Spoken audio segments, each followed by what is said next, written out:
അമ്മിയുടെ താളം കുഞ്ഞിനു തീറ്റ കൊടുത്തുകൊണ്ടേ ചിലർ കുട്ടിയോളെ കൂടെ നടത്തിക്കൊണ്ടേ ഉതിർമണി ഒന്നോ കോറിച്ചുകൊണ്ടേ കൈകൾ ഊഞ്ഞാലായത്തിൽ വീശിക്കൊണ്ടേ. ഊഞ്ഞാലിന്റെ താളം അത് കുട്ടിക്കറിയുന്നു. നെല്ല് കുത്തുന്ന താളം നിങ്ങളുടെ നാട്ടിലൊക്കെ എന്തു പണിയാണെടോ, ഞങ്ങളുടെ നാട്ടിലൊക്കെ നെല്ല് കുത്തലാണെടോ. നെല്ല് കുത്തലെങ്ങനാടി മോതിരക്കൂറത്തി, നെല്ല് കുത്തലിങ്ങനെ പിന്നങ്ങനെ പിന്നിങ്ങനെ. ഈ താളം കേട്ട കുട്ടിക്ക് പഴയ പാട്ടിഷ്ടാണ്, പക്വതയുണ്ട്. ഇന്ന് ആരെങ്കിലും അമ്മിയിലിട്ടരക്കോ? ഒരിലിട്ട് കുത്തോ? ഡോക്ടറെ കാണിക്കാൻ പോയാൽ ഉടനെ ഡോക്ടർ പറയും അനങ്ങരുത്, ബെഡ് റെസ്റ്റ്. അങ്ങോട്ട് നല്ല ഉഷാറ് പോവും. ഇങ്ങോട്ട് വരുമ്പോ കോയമ്പത്തൂരിന്ന് ബൈക്കോലും വണ്ടി വരുമ്പോലെ അവര് തട്ടാണ്ട് മുട്ടാണ്ട് പേടിച്ചിട്ടാ നടക്കുക. കാരണം ഇവർക്ക് പേടിയാ. ഇവള് പെറ്റ കുട്ടി ഒന്ന് പറഞ്ഞ് രണ്ടാമത്തേന് ദേഷ്യം വരുന്ന കത്തിയെടുത്ത് കുത്തുന്നു. കാരണം ഇവൻ കേട്ട താളം അമ്മീന്റെ അല്ല ഒരലിന്റെ അല്ല, സ്വിച്ച് ഇടുമ്പോ റേസ് ആവുന്ന മിക്സിയാ. ഇതാണ് പുതിയ കുട്ടികളുടെ ടെമ്പർമെന്റ് അല്ലെ? അമ്മിയിലിട്ടരച്ച അമ്മ പെറ്റ മോനോട് കാനന ചായയിലാടുമേക്കാൻ ഞാനും വരട്ടെയോ നിന്റെ കൂടെ. അവന്റെ മറുപടി അമ്മിയുടെ താളത്തിലാ. പാടില്ല പാടില്ല നമ്മെ നമ്മൾ പാടെ മറന്നൊന്നും ചെയ്തുകൂടാ. പോറ്റി വലുതാക്കി അച്ഛൻ അമ്മയൊന്നും മറക്കരുത്. നിന്നെ ഒരിക്കൽ ഞാൻ കൊണ്ടുപോകാം, ഇന്നോ വേണ്ടിന്നോ വേണ്ടോ മലാളെ. എന്നാൽ മിക്സിയുടെ താളമുള്ള കുട്ടിയോട് ഇന്നൊരു കുട്ടി ഇതേ ചോദ്യം ചോദിക്കുന്നു. ഞാനും വരട്ടെ ഞാനും വരട്ടെ ആടുമേക്കാൻ കാടിനുള്ളിൽ. മറുപടി ഒരു പുന്നാരേ ഒരു പുന്നാരേ ആരേ. കാലത്തിന്റെ താളം മാറുന്നതിന് കണക്കായി പാട്ടിറങ്ങിയില്ലേ? അവന്റെ വൈകാരികമായ ശേഷി. കരയണം, നമ്മുടെ മക്കൾ കരയണം. എപ്പോ? മറ്റുള്ളവരുടെ ദുഃഖം കണ്ടിട്ട് അവൻ കരയുന്നത് കണ്ടാൽ നിങ്ങൾ അഭിമാനിക്കുക. കരഞ്ഞ മോശമൊന്നുമല്ല.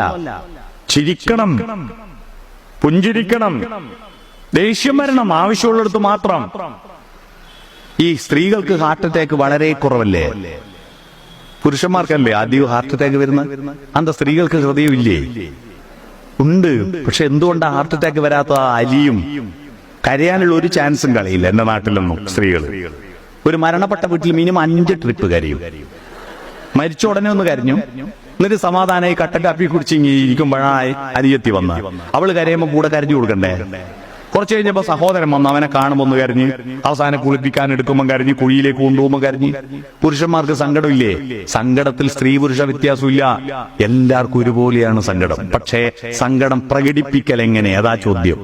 സങ്കടം പ്രകടിപ്പിക്കാൻ പ്രകൃതി നമുക്ക് ഒറ്റൊരു മാർഗമേ തന്നിട്ടുള്ളൂ, കണ്ണിൽ നിന്ന് വെള്ളമൊഴുക്കുക. പക്ഷെ ഈ കണ്ണിനും മൂക്കിനും കൂടി സൃഷ്ടിയിൽ പറ്റിയൊരു അബദ്ധമാണ്. കണ്ണിനും മൂക്കിനും ഒരു ഗേറ്റേ ഉള്ളൂ. കണ്ണിന്റെ ഗേറ്റ് തുറക്കുമ്പോ ഓട്ടോമാറ്റിക്കായി മൂക്കിലൂടെയും വെള്ളം വരും.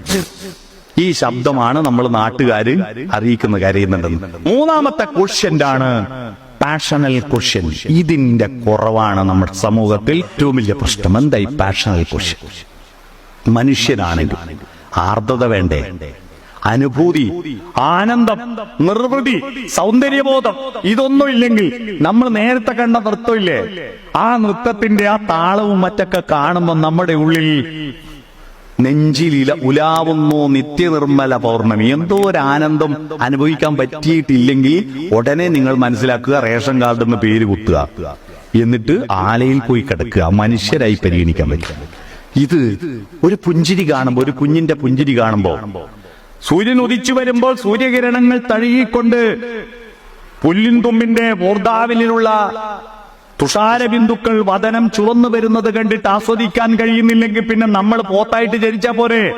ഉഷാകിരണങ്ങൾ പുൽകി പുൽകി തുഷാരബിന്ദുവിൻ വദനം ചുവന്നോ, പകലിൻ മാറിൽ ദിനകരകരങ്ങൾ പവിഴമാലികകൾ അണിഞ്ഞു എന്ന പാട്ട് കേൾക്കുമ്പോൾ ഉണ്ടാകുന്നൊരു അനുഭൂതി നമ്മുടെ മക്കൾക്ക് കിട്ടിയിട്ടില്ലെങ്കിൽ അവരുടെ ജന്മം പോയി.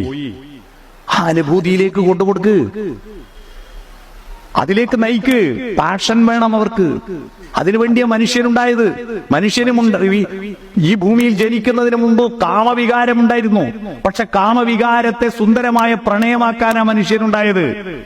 നിന്നെ അണിയിക്കാൻ താമര നൂലിനാൽ ഞാനൊരു പൂത്താലി തീർത്തു വച്ചു, നീ വരുവോളവും വാടാതിരിക്കാനായി ഞാനതെടുത്തു വച്ചു, എന്റെ നെഞ്ചിലേടുത്തു വച്ചു എന്ന് പാടാൻ പട്ടിക്കും പശുവിനും ആവില്ല, നമുക്കേ പറ്റൂ.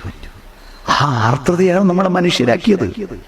ഒരു കാറ്റത്ത് മുളങ്കാൾ ആടി ഒലയുന്നത് കണ്ടിട്ട് ഇല്ലിക്കാടടിമുടിയുലയണ കലവില പോലെ എന്ന് പാടാൻ, വിരിഞ്ഞു നിൽക്കുന്ന പൂവിനെ കുറിച്ചും വീണ് കിടക്കുന്ന പൂവിനെ കുറിച്ചും പാട്ടുപാടാൻ കഴിയുന്നില്ല. പിന്നെ നമ്മളെന്ത് മനുഷ്യൻ? പാഷണൽ കോഷ്യന്റ്. അതിന്റെ ഞാനൊരു ഒറ്റ ഉദാഹരണം പറയാം. ഒരു വാക്ക് പാഷണൽ കോഷ്യന്റിൽ ഒരു കുട്ടി പഠിക്കുന്നതിന് ഒരു ഉദാഹരണം. ചോറ് വന്നോ നോക്കാൻ സംസ്കൃതത്തിൽ ഒരു ന്യായമുണ്ട്. ആ ന്യായത്തിന്റെ പേര് സ്ഥാലി പുലാകൻ ന്യായം എന്നാണ്. ചോറ് വന്തോ നോക്കുന്ന ന്യായം.